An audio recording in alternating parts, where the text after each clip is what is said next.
അസ്സലാമു അലൈക്കും വറഹ്മത്തുള്ളാഹി തആല വബറകാതുഹു. സഫീറിൻ്റെ മനസ്സിൽ അതിയായ ആഗ്രഹം റിസ്വാന വക്കീലിനെ കുറിച്ച്. പക്ഷെ വീട്ടുകാരോട് പറഞ്ഞാൽ അതൊരിക്കൽ പോലും അത് നടക്കില്ല. അല്ലാ റബ്ബെ, ഞാൻ എന്ത് ചെയ്യാം?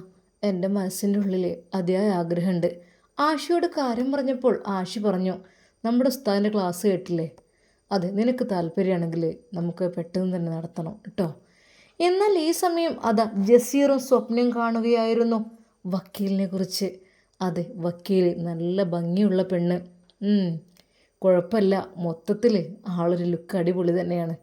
പക്ഷേ എന്നെ അവൾക്കൊരിക്കലും ഇഷ്ടപ്പെടില്ല. അതിന് വേണ്ടിയിട്ടാണ് മറ്റൊരുത്തനെ കൊണ്ട് നിക്കാഹ് കഴിപ്പിച്ച് അവളെ എൻ്റെ വസതിയിലേക്ക് കൊണ്ടുവരാൻ വേണ്ടി ഞാൻ കൽപ്പിക്കുന്നത്. ജസീർ വിചാരിച്ചാൽ നടക്കാത്തതായിട്ട് എന്തെങ്കിലും ഉണ്ടോ? കൂട്ടുകാരനെ വിളിക്കുന്നു. അവന് ഫോൺ എടുക്കാൻ താല്പര്യമില്ല. അവൻ എടുക്കില്ല. അവനെ കിട്ടാനുള്ള കിട്ടിയപ്പോഴേ വീണ്ടും അതാ ജസീറിന് തുടരെ. ഹലോ, ജസീർ വിളിക്കുകയാണ്. ആ, എന്താടാ നിനക്ക് ഫോൺ എടുക്കൊരു മടി? ഒന്നുമില്ല, ഞാനത് കണ്ടില്ല. ഓ, കണ്ടില്ല, കയ്യിൽ ഫോൺ ഉണ്ടാവും, കണ്ടില്ല. എന്തിനാടാ? എടുക്ക്, 4 ലക്ഷം ഇപ്പം കിട്ടണം, എനിക്ക് ഇപ്പം കിട്ടണം. അതിലൊരു 5 മിനിറ്റ് അങ്ങോട്ടും ഇങ്ങോട്ടും ഇല്ല. ഇപ്പം എനിക്ക് കിട്ടണം എന്ന് പറഞ്ഞാൽ കിട്ടണം. ശരിക്കും ജസീറിൻ്റെ വാക്കുകൾ കേട്ട് കൂട്ടുകാരൻ തളർന്നു പോയി. അത് ജസീർ, എൻ്റെ ഉമ്മ. നാണമില്ലല്ലോ? സ്വന്തം ഉമ്മാക്ക് വേണ്ടി യാചിച്ച് പണം വാങ്ങിയിട്ട് ഇപ്പോൾ തിരിച്ചു തരാൻ പോയത് നിനക്ക് കഴിയില്ല. ഞാൻ പറഞ്ഞിരുന്നല്ലോ കുറച്ച് സാവകാശം വേണം എനിക്ക്. സാവകാശത്തിന് പകരമാണ് ഞാൻ നിന്നോട് ചില കാര്യങ്ങൾ ഏൽപ്പിച്ചത്. പക്ഷെ നീ അതിന് കൂട്ടു നിന്നില്ലല്ലോ.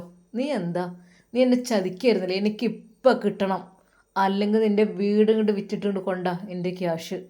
ആ, അല്ലാതെ ഒരിക്കലും ഞാൻ വിടില്ല. 4 എന്നല്ല, 5 6 ലക്ഷമാണ്. ലക്ഷങ്ങൾ എന്നോട് വാങ്ങലുണ്ട്. 6 ലക്ഷം എനിക്ക് കിട്ടണം.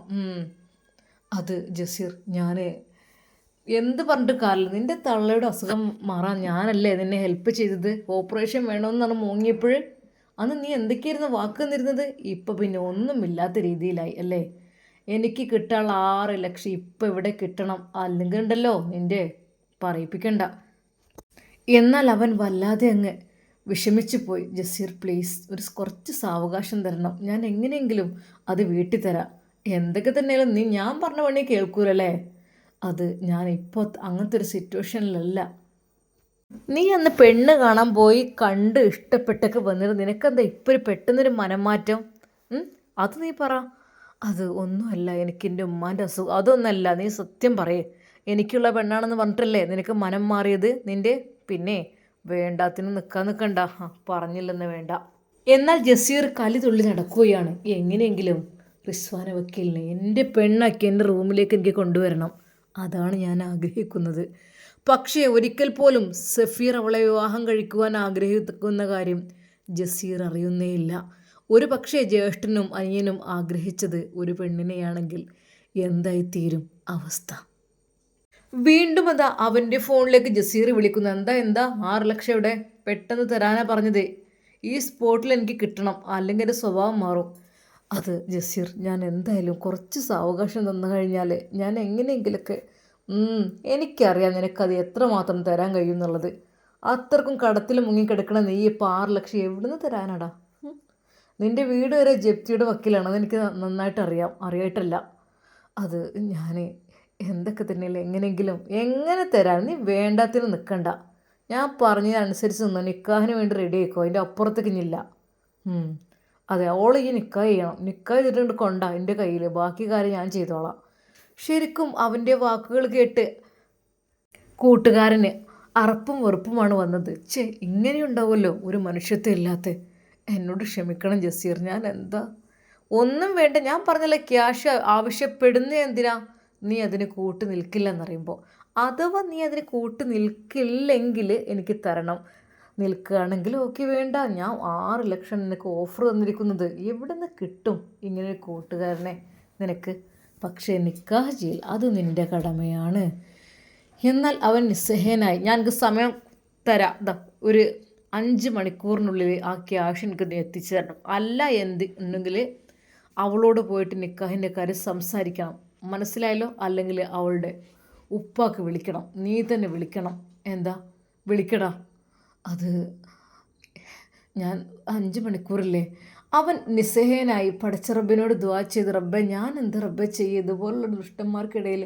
സമയം 2 മണിക്കൂർ കഴിഞ്ഞു, 3 മണിക്കൂർ കഴിഞ്ഞു, 4 മണിക്കൂർ, 5-ാമത്തെ മണിക്കൂറായപ്പോൾ, കൃത്യം 5 മണിക്കൂറായപ്പോൾ ജസീറിൻ്റെ കോളത വരുന്നു അവൻ്റെ ഫോണിലേക്ക്.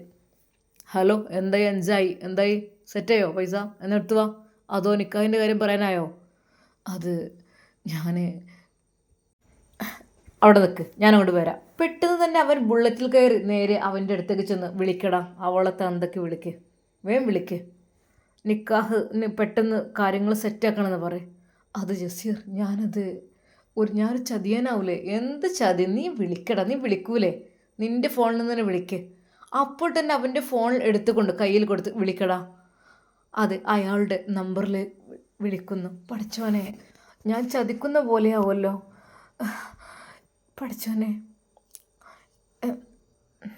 ബെല്ലടിക്കണ്ട, എടുക്ക് എടുക്ക് എടുക്ക് എടുക്ക്. ഹലോ, ആ ഹലോ, ഇത് അന്ന് മോള് കാണാൻ വന്ന, ഓ നീയായിരുന്നു മോനെ? ആ എന്തായി? അതുപ്പാ പെട്ടെന്ന്.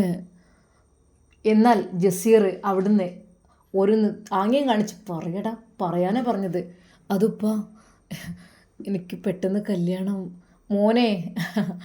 എന്തൊക്കെ തന്നെ 2 കല്യാണം പെൻഡിങ്ങിൽ നിൽക്കുകയാണ്. ഇപ്പോൾ ഒന്ന് ഇത്, ഒന്ന് വേറൊന്നും. ആ മോനെ, ഞാൻ വിചാരിച്ചു ഇനി വേറെ വിളിയും തെളിവൊന്നും ഇല്ലാത്തപ്പോൾ അതങ്ങ് ഒഴിവായി പോയി എന്ന് വിചാരിച്ചിട്ട് മറ്റൊരു വിവാഹത്തിലേക്ക് ഞങ്ങൾ പ്രവേശിക്കാൻ വേണ്ടി. എന്നാൽ പെട്ടെന്ന് തന്നെ ജസീർ അതാ അവൻ്റെ മുഖം നോക്കി ഒന്ന് കൊടുക്കുന്നു. പറയടാ, നിൽക്കാതെ പറ, പെട്ടെന്ന് എൻ്റെ കല്യാണം വേണം പറ. എന്നാൽ അവൻ നിസ്സഹായനായി പറഞ്ഞു, അതുപ്പാ ഞാനവളെ വിവാഹം കഴിക്കണമെന്ന് ആഗ്രഹിച്ചതായിരുന്നല്ലോ. അതെ, ആ അടി കിട്ടിയ ശക്തമായ വേദനയിൽ അവൻ വിതുമ്പിക്കൊണ്ടായിരുന്നു പറഞ്ഞത്. ഉപ്പ ഞാൻ. എന്താ മോനെ? സാരല്ല, മോൾക്ക് മോളുടെ ഇഷ്ടം പോലെ നടക്കാനാണ് ഉദ്ദേശിക്കുന്നത്. അതിപ്പോൾ ഇനിയിപ്പോൾ ഉണ്ടോ എന്തോ അറിയില്ല. മോനെ, ഉപ്പ ഞങ്ങൾ നല്ല ബിസിനസ്സിൻ്റെ ഇതിൻ്റെയൊക്കെ ആൾക്കാരല്ലേ, ഞാനല്ലേ ഫസ്റ്റ് കാണാൻ വന്നത്, പെട്ടെന്ന് നിങ്ങളത്. അതെ, അവനെ കൊണ്ട് നല്ല രീതിയിൽ പറയിപ്പിച്ചു. എന്നാൽ ആ പിതാവിൻ്റെ മനസ്സലിയുകയാണ് ചെയ്തത്. ഇനിയിപ്പോൾ എന്തോ ചെയ്യും? അവിടെ നിന്നാണെങ്കിൽ മറ്റൊരുത്തിൽ അങ്ങനെ വിളിച്ച് പറഞ്ഞു. ഇപ്പോൾ ഇതും ആകെപ്പാടെ കൺഫ്യൂഷനായല്ലോ. ആ മോനെ, എന്നാൽ അവിടെയൊക്കെ ഞാൻ ചോദിച്ച് നോക്കട്ടെ കേട്ടോ, എന്തൊക്കെ തന്നെ. ഉപ്പ നിങ്ങൾ ഞങ്ങളെ കൈവിടല്ലേ, ഞങ്ങൾക്ക് എന്ത് വേണം നിങ്ങൾക്ക് ഞങ്ങൾ തന്നിരിക്കും. അതെ, അവൻ ദയാപരമായിട്ട് അത് പറഞ്ഞു. അത് ജസീർ പറയിപ്പിച്ചു എന്ന് തന്നെ പറയാം. എന്നാൽ ഫോൺ കട്ട് ചെയ്തപ്പോൾ തന്നെ അവൻ പൊട്ടിക്കരയുകയാണ് ചെയ്തത്. അല്ലാ, നീ പൊറുക്ക് റഹ്മാനെ. ഒരിക്കൽ പോലും ആ കുട്ടിയെ ഞാൻ അങ്ങനെ വിചാരിച്ചിട്ട് പോലുമില്ല. ഇതിപ്പോൾ ഏത് സമയത്താണ് എൻ്റെ ഉമ്മാക്ക് ഓപ്പറേഷത്തിന് വേണ്ടി പണം വാങ്ങാൻ തോന്നിയതാവോ? എന്നെ വെച്ച് ഇവൻ കളിക്കുകയാണെന്ന് എനിക്കറിഞ്ഞില്ലല്ലോ. പഠിച്ചോനെ, ശരിക്കും അവൻ പൊട്ടിക്കരയുകയാണ്. എന്താടാ മോങ്ങുന്നത്? അതെ, പുതിയ ആപ്പിള വാങ്ങണം, അതിന് വേണ്ടി ഡ്രസ്സ് കാര്യങ്ങളെല്ലാം ഞാൻ വാങ്ങിത്തരും നിനക്ക്. അടിപൊളി പത്തരം മാറ്റിയ ഡ്രസ്സുകാരനെ വക്കീലിൻ്റെ ഭർത്താവാണ്. പത്തരം മാറ്റിയ ഡ്രസ്സിൽ നീ മണവാളനായി ചമയും. അവൾ നിക്കാഹ് കഴിയും. നിക്കാഹ് കഴിഞ്ഞ ഉടനെ അതാ നിങ്ങൾ 2 പേരും ചില ഫോട്ടോഷൂട്ടും കാര്യങ്ങളും ആളുകളെ കാണാൻ വേണ്ടി മാത്രം. അങ്ങനെ മണിയറയിലേക്ക് പ്രവേശിക്കുകയാണ്. മണിയറയിലേക്ക് പ്രവേശിക്കുമ്പോൾ ആ മണിയറയിൽ ഞാനായിരിക്കും. അതാണ് എൻ്റെ ലക്ഷ്യം. എന്താ, നടക്കില്ലേ? എന്നാൽ അവൻ എന്ത് പറയണമെന്നറിയാത്ത അവസ്ഥ. നിക്കാഹ് കഴിച്ചിട്ട് തൻ്റെ പെണ്ണിനെ മറ്റൊരുത്തന് വേണ്ടി കൊടുക്കേ? അല്ലാ, ഒരിക്കൽ പോലും ഞാൻ നിക്കാഹ് കഴിക്കുന്നില്ലല്ല. ജസീർ, എനിക്ക് കുറച്ചൊരു സാവകാശം, ഒരു സാവകാശമില്ല, പെട്ടെന്ന് വേണം, എനിക്ക് ക്ഷമയില്ല. എൻ്റെ കയ്യിൽ അവളെ ഒന്ന് കിട്ടണം. ഞാൻ ഒരുപാട് ദിവസമായി കൊതിച്ചതാണ്. അവൾ പുഷ്പം പോലെ മറ്റവനെ ഇറക്കി വിട്ടു, എന്നെ ജയിലിൽ കയറ്റുകയും ചെയ്തു. അതിനൊക്കെ പകരമായിട്ടുള്ളത് ഞാൻ കൊടുത്തോണ്ട്. ചില്ലറ പകയല്ല, അവളെ ഞാൻ കെട്ടിയിട്ട് ആ സമയത്ത് തന്നെ എന്തെങ്കിലുമൊക്കെ ചെയ്താൽ മതിയായിരുന്നു. പക്ഷേ അന്ന് എൻ്റെ കൈകളിൽ നിന്ന് അവൾ വഴുതി എന്ന് തന്നെ പറയാം. പറഞ്ഞിട്ട് കാര്യമില്ല. ഈ പ്രാവശ്യം ഒരിക്കലും വെറുതെ വിടാൻ പോകുന്നില്ല. എന്നാൽ ഒരുങ്ങിക്കോ, നിനക്ക് എന്താ വേണ്ടത്? നിനക്ക് ഏത് ഡ്രസ്സാണ് വേണ്ടത്? ഏത് വാച്ചാ, ഏത് ഷൂവാ, എന്ത് വേണമെങ്കിലും പറയാം, ഒക്കെ ഞാൻ ചെയ്തു തരും. ഒരു ദിവസത്തിന് മാത്രം പകൽ നിൻ്റെ ഭാര്യ, രാത്രി അവൾ എൻ്റെത്. മനസ്സിലായല്ലോ? താൻ ചെയ്യുന്നത് അത്യധികം ചതിയാണ് എന്നുള്ള കാര്യം അവനക്കറിയാമായിരുന്നു. പക്ഷേ എന്ത് ചെയ്യാൻ? കടം വാങ്ങിപ്പോയി, ഒരു രക്ഷയുമില്ല. അത് സ്വന്തം വീട് വരെ ജപ്തി നോട്ടീസ് വെച്ച് നിൽക്കുകയാണ്. പടച്ച റബ്ബേ, ഞാൻ എന്ത് ചെയ്യും? ശരിക്കും അവൻ വളരെയധികം നിസ്സഹായനായി. അത് ഓപ്പറേഷൻ കഴിഞ്ഞു കിടക്കുന്ന ഉമ്മയുടെ അരികിലേക്ക് ചെന്നു. ഉമ്മയെ ICUവിൽ നിന്ന് ഇറങ്ങിയിട്ടില്ല. അതെ, പ്രിയപ്പെട്ട ഉമ്മയുടെ മുഖത്തേക്ക് നോക്കി. അതെ, ഉമ്മ പതുക്കെ കണ്ണു തുറന്നിട്ടുണ്ട്. മോനെ.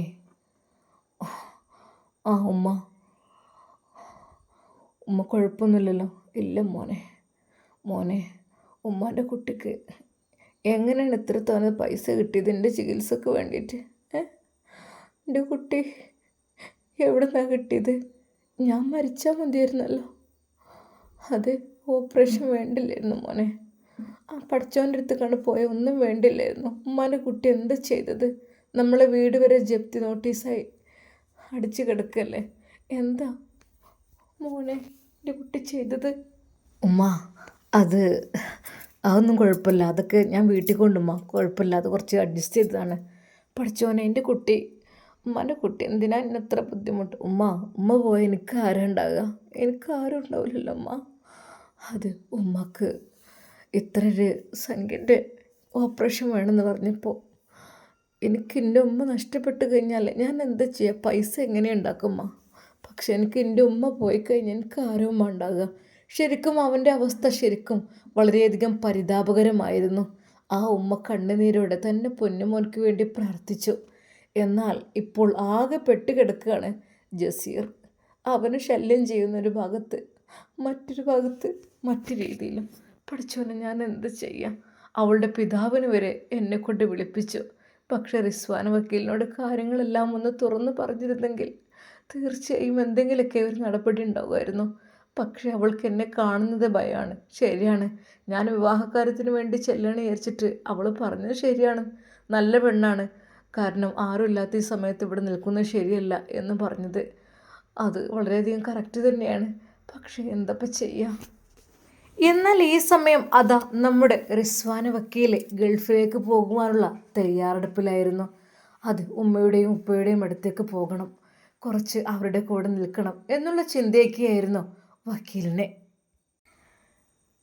പക്ഷേ അവൻ്റെ ആ കോളിന് ശേഷം ഉപ്പയോട് ഉമ്മ ചോദിക്കുന്നു, അല്ലെന്ന് ആരാന്ന്? അത് എന്തെങ്കിലും മറച്ചു വെക്കുന്നത്? പുറത്തൊക്കെ ശബ്ദം കേട്ടിരുന്നു. അന്ന് കാണാൻ വന്ന അവരാണോ ആ ബിസിനസ്സുകാർ? ആ, അത് അതെ. എന്തിനാ നിങ്ങൾ മടിച്ചു നിൽക്കുന്നത്? അങ്ങ് ഓക്കെ പറഞ്ഞൂടെ? ഒരു വലിയ ടീമാണ്, നമ്മളൊക്കെ കിട്ടുമെന്നാവോ? പേര് കേട്ട തറവാട്ടുകാരാണ്. ഓ, വെറുതെ തട്ടിക്കളിച്ചാലേ അതങ്ങ് നഷ്ടപ്പെടായിരിക്കും.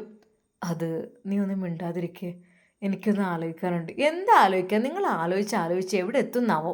അതൊക്കെ കിട്ടുമ്പോൾ വാങ്ങണ്ടേ? എന്ത് വാങ്ങുന്ന കാര്യം? നമ്മളെ മോളെ കല്യാണം കൊടുക്കുന്ന കാര്യമാണ് ഈ ആലോചിക്കണത്, അല്ലാതെ സ്ഥലക്കച്ചവടമല്ലത്. എന്തൊക്കെ തന്നെയാലും എല്ലാം കൊണ്ടും എൻ്റെ മോൾക്ക് സുഖമായിരിക്കും. പിന്നെ ഞാൻ ഒരു കാര്യം പറഞ്ഞു തരാം, കൂടുതലായിട്ട് ഇനി വേറെയൊന്നും നിൽക്കണ്ട, അത് തന്നെ മതി. ശരിക്കും അതാ അവളുടെ ഉപ്പ ഞെട്ടിപ്പോയി. അതെ, ആദ്യം പറഞ്ഞ ആലോചന മതി എന്നാണ് പറഞ്ഞത്, ഇപ്പോൾ വിളിക്കുകയും ചെയ്തു.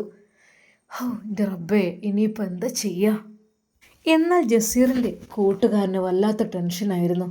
അത് ക്യാഷ് കൊടുക്കണം ഉമ്മാക്കുള്ള, ഒന്നുകിൽ ക്യാഷ് അല്ലെങ്കിൽ നിക്കാഹ്. അത് രണ്ടും ഞാൻ നടത്തിയില്ലെങ്കിൽ അവനെന്നെ കൊന്നുകളയും. അതെനിക്ക് നന്നായിട്ടറിയാം. പക്ഷേ എൻ്റെ ഉമ്മയെക്കുറിച്ച് ആലോചിക്കുമ്പോൾ വല്ലാത്ത സങ്കടം. എൻ്റെ ഉമ്മക്ക് ആരുമില്ല, ഞാൻ മാത്രമേ ഉള്ളൂ. എനിക്ക് ഉമ്മയും എൻ്റെ ഉമ്മ നഷ്ടപ്പെട്ടു പോയ റബ്ബേ, അതും വല്ലാത്തൊരു സങ്കടമായി പോവും. അതുകൊണ്ട് തൽക്കം ഉമ്മയോടൊന്നും പറയണ്ട, എങ്ങനെയെങ്കിലും അധ്വാനിച്ച് തുടങ്ങന്നെ. അല്ലെങ്കിൽ ഇത്രയും വലിയ ലക്ഷ്യങ്ങളൊക്കെ ഉണ്ടാക്കാൻ എങ്ങനെ അധ്വാനിക്കാനാ റബ്ബേ, എനിക്കറിയുന്നില്ല. റിസ്വാന വക്കീലിനെ എങ്ങനെയെങ്കിലും കാണണം എന്നുള്ള ആഗ്രഹത്തിലായിരുന്നു അവന്. തൻ്റെ മുമ്പിലുള്ള പ്രയാസങ്ങൾ, പ്രശ്നങ്ങൾ എല്ലാം പൊട്ടിക്കരഞ്ഞ് പറയണം, മാപ്പ് പറയണം. കാരണം അന്ന് കാണാൻ വന്നത് എന്നെ പറഞ്ഞയച്ചതായിരുന്നു, എന്നെ ചതിച്ചതായിരുന്നു എന്ന് പറയണം ഇൻഷാ അല്ലാഹ്. പക്ഷെ ഒരിക്കൽ പോലും അത് ജസീർ അറിയുവാനും പാടില്ല. എങ്ങനെയെങ്കിലും എൻ്റെ നിരപരാധിത്വം തെളിയിക്കണം. അതിനുവേണ്ടി റിസ്വാന വക്കീലിനെ കാത്തിരിക്കുകയാണ്. വീണ്ടും അതാ റിസ്വാന വക്കീലിൻ്റെ റൂമിലേക്ക് പോവുകയാണ് അവൻ. ഒരു പക്ഷേ ജസീറെങ്ങാനും കണ്ടു കഴിഞ്ഞാൽ പിന്നെ എന്നെ വെച്ചേക്കില്ല. റബ്ബേ, ബിസ്മില്ലാഹി തവക്കൽതു അലല്ലാഹ്. അവൻ അതും പറഞ്ഞുകൊണ്ട് അതാ വീട്ടിൽ നിന്ന് ഇറങ്ങുകയാണ്. ഇത്തവണ റിസ്വാന വക്കീലിനെ കാണാൻ കഴിയുമോ? അവൻ്റെ മനസ്സിലുള്ള കാര്യങ്ങളെല്ലാം തുറന്നു പറയുമോ? നമുക്ക് കാത്തിരുന്ന് കാണാം. അതുവരേക്കും എല്ലാവർക്കും അസ്സലാമു അലൈക്കും വറഹ്മത്തുള്ളാഹി തആല വബറകാതുഹു.